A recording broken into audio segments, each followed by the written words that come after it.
Hey guys, Tim here, and for some reason I haven't shown you guys this yet, but a lot of people have asked about my alcohol stove. And I think that my alcohol stove is hands down the easiest one to make, and I'll show you right here how to make it. It's not the most alcohol efficient stove, it's not the one I think that's gonna last the best in cold weather, extreme cold temperatures, but for 3-season backpacking, if you're using an alcohol stove, it's hard to beat this one. So all we need is, we don't even need a plate, a paper punch. And what I use is this Armour potted meat can. And so let's go ahead and show you how quick and simple this backpacking stove is to make. Ugh. Let's go wash this up. I think there's a cat around here that would love this. Okay, so this is pretty simple. So all you have to do is pick a starting point on the can, get past that lip right there. I try to go as close to the lip as I can for the top row, and punch it in, punch it out. You have one single hole. And now what I do to make sure it's even is I'll go to the opposite side, punch a hole in there, and then divide it into quarters, and then keep going in between the holes until I have a full row. So I have 4 holes, roughly divided into quarters. See, so it's not exact. You can tell right away it's not exact. It's off center just a little bit, but you'll see it doesn't matter a whole lot. So then I'll go right here in between the 2 holes, and I'll keep doing that pattern until we have a single row of holes. And like I said, everything's not perfect. You can see that one right there is a little higher than I meant to go. But that's what the top row looks like.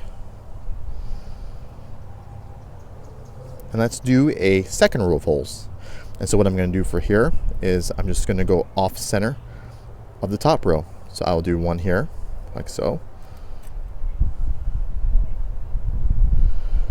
And try your best, let's see if I can get this on camera, and not to go too far away from that top row. So don't go all the way down here. I want to make sure that's fairly close. So right about there.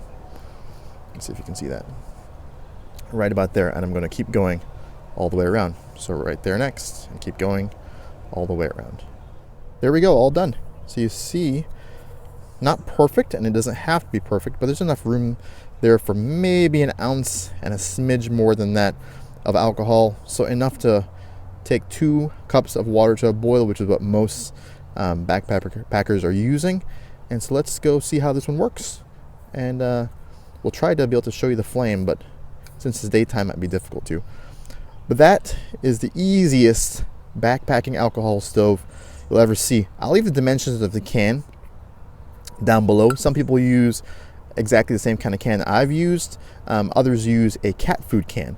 I think this type of backpacking stove is actually called the Super Cat stove.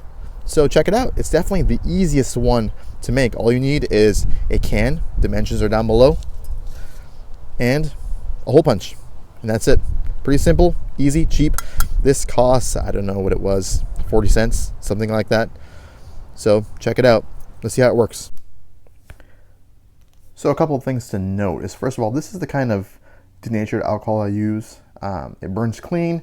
I know some people might want to use like isopropyl or rubbing alcohol, but that stuff does not burn clean, so I wouldn't use that. You definitely need denatured alcohol, and this is what I use.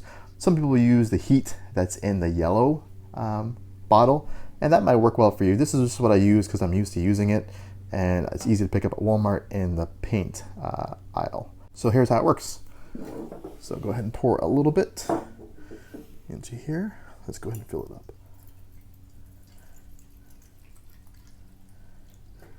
All right, and I went all the way to that bottom row of lines. That's usually what I do when I'm out backpacking. I can probably use a little less, but I usually don't. That's what I do.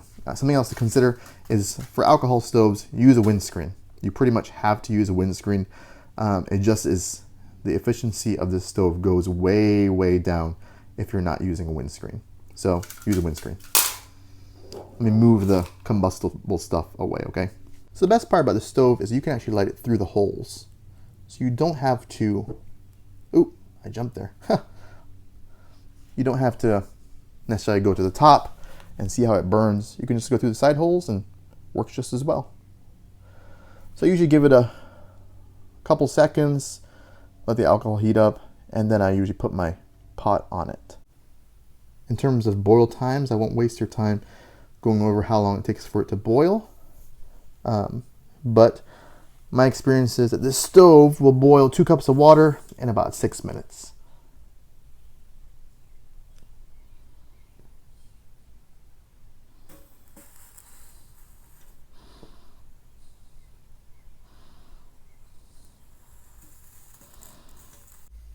So there you have it, the easiest backpacking alcohol stove ever. It's reliable, fairly efficient, and it's very cheap. So it works well for me on the majority of my trips, and it should work well for you.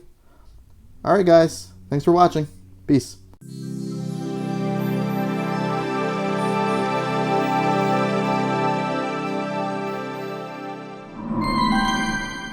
You're not going to use what's inside, and I would recommend actually not eating it. It's kind of gross, at least for me. I think it's kind of gross. I think there's a lot of mechanically separated stuff in here. Yeah, so don't eat it. I think it's gross. Anyway, moving on.